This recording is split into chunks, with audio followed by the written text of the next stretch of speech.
know about him, but I didn't get mad. And that brings the next gimmick. Let the other fellow get mad. Why should I get mad?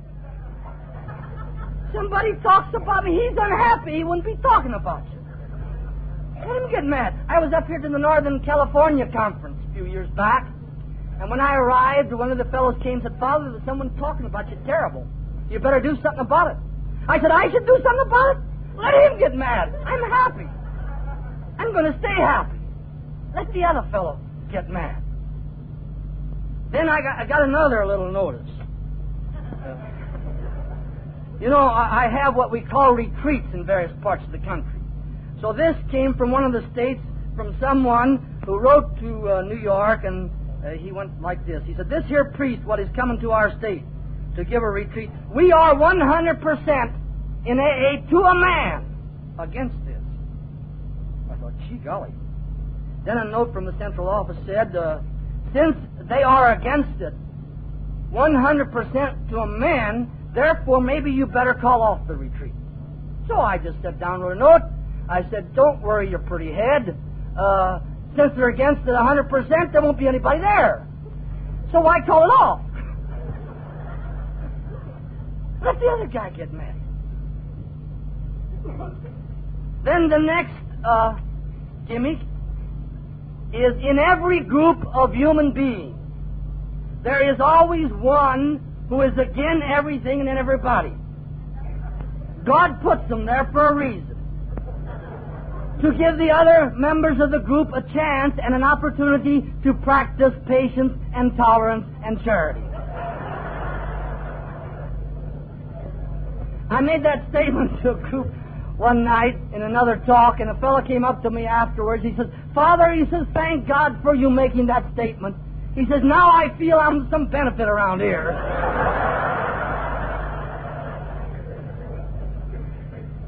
And the next gimmick is if someone calls you an SOB, you either are or you aren't.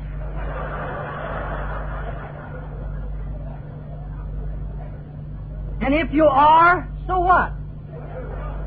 And if you aren't, there's no use making yourself one by getting mad about it.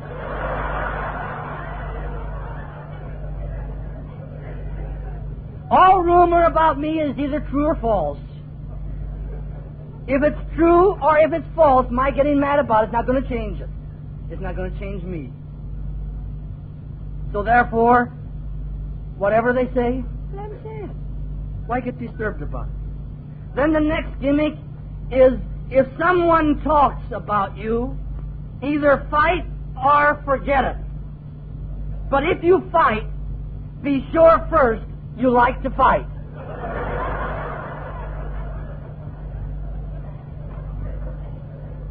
If we want to object to anything, be sure it's not going to upset us before we begin to object.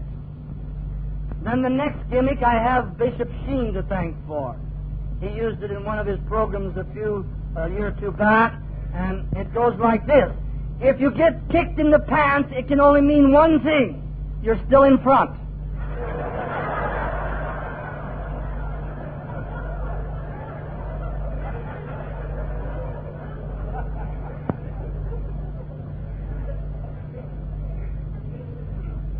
The next gimmick is criticism is the unconscious tribute that mediocrity and stupidity pay to success.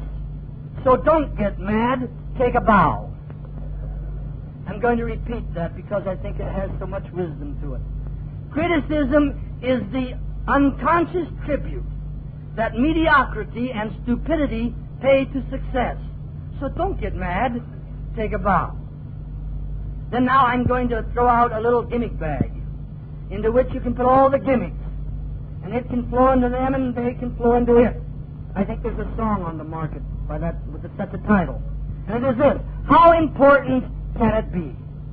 After all, go back 6 months, 6 years, go back the rest of your life.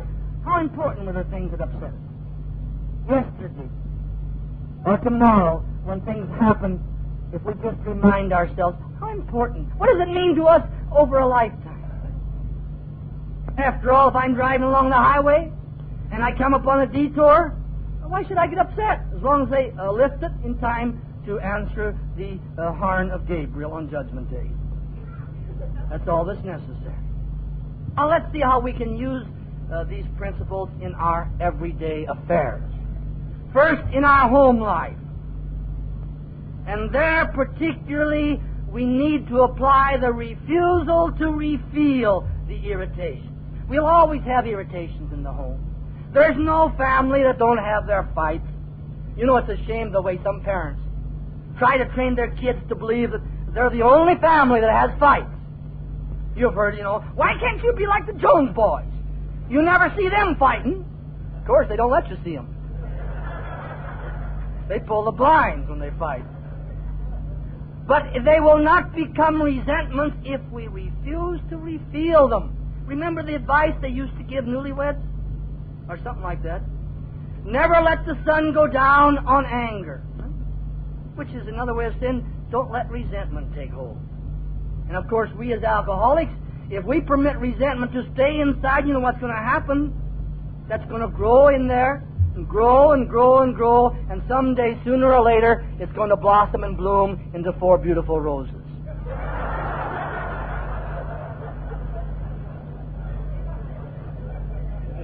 Then to eliminate those resentments that do creep in the home, we must practice actions of love. Actions of love. I don't mean love-making. That's the reward of love. And if that's all there is, there ain't going to be anything pretty soon. It's like the icing on the cake. If there ain't no cake, there ain't going to be no icing. So actions of love means doing things for the other one, just because you love them. Now ask yourself, how long has it been since you did something for your husband or your wife or one of the family, just because you love them? And isn't it strange? Any professional man has had the experience. The average person who comes with problems will start out, and she won't do this, he won't do that. Who loves whom? Loving is doing for. That's the reason we say that love ultimately is sacrifice. That's the reason we say the greatest love that a person can have is the one who gives his life for his friend. It's giving, doing for, actions of love, day in and day out. And then use all the gimmicks you can in the home. In our social life, we cannot, as alcoholics, tolerate resentments. Therefore, we can avoid a lot of occasions if we practice humility. Again, don't forget, the biggest head is the biggest target. And the littlest head is the smallest target. Humility is truth. I am what I am. Then we can avoid a lot of resentment by refusing to reveal all the things that people say. Let them go. Use all the gimmicks.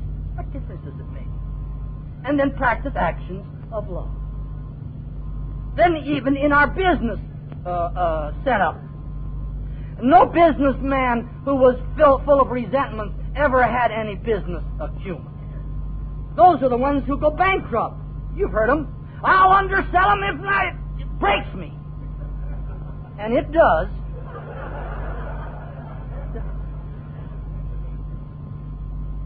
And then also refuse to reveal the injustices, of which there will be many, because the clear mind is the mind of judgment, not the mind that's filled with resentment. And even in financial things, an attitude of humility is the stabilizing influence. Remember what Job said? The Lord gave, the Lord take away. Blessed be the name of the Lord. And he was the prime model of patience. That's an attitude of humility towards material things. Whatever we have, God gave it to us. You say, well, I worked for what I got. You did. And who gave you the ability to work? And the talent. And placed you in the circumstances wherein you are? God. Whatever I have, I owe to God. God gave, and God will take away. Blessed be the name of the Lord. That's an attitude of humility. Then we won't be so upset by losses or by failure to make as much as we think we should. and various other financial problems that come along. We will avoid resentment. And then actions of love financially means to share what God gave us. Let go of the bucks, to somebody who needs it. The guy or the gal who's down on his haunches now, like some of us were one time, share it with him. That is financially practicing actions of love. That will lead us to avoid resentment against these bums. These guys always got their hand out, stuff like that. Actions of love. Then in our emotional life, tension, upsets, and all those things come from resentment. In our physical life, ulcers, tiredness, even such a thing as an actual pain in the neck. It has been proven that it can come from resentment. Psychosomatic medicine has discovered that many a case of actual pain was caused by being resentful against somebody else. Remove that person, or remove the person from that person, no longer have any pain. It's resentment that caused the pain. Then in our thought life, refuse to refeel. That's practicing mental hygiene. As these irritations arise, let them go. Refuse to refeel. Then in our AA life, gossip and slander and killing the message instead of carrying the message are all a byproduct of resentment. Therefore, we should practice humility. After all, no matter who I am, I'm just another member of AA. That's all. Doing the best he can with the 12 steps as the best we understand them. Staying sober and trying to make ourselves more ready to help the guys that ask for sobriety. That's all. Oh, no big shots in AA. I happen to have been the first priest in AA. That's nothing to me. I just happened to be in that spot. And I'll give you a clue. I wasn't quite willing either at the time.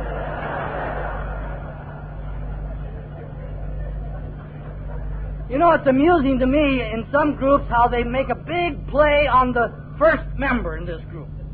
He's such a big guy. Why, he just happened to be the guy when it came along. Just another member of AA. That's an attitude of humility.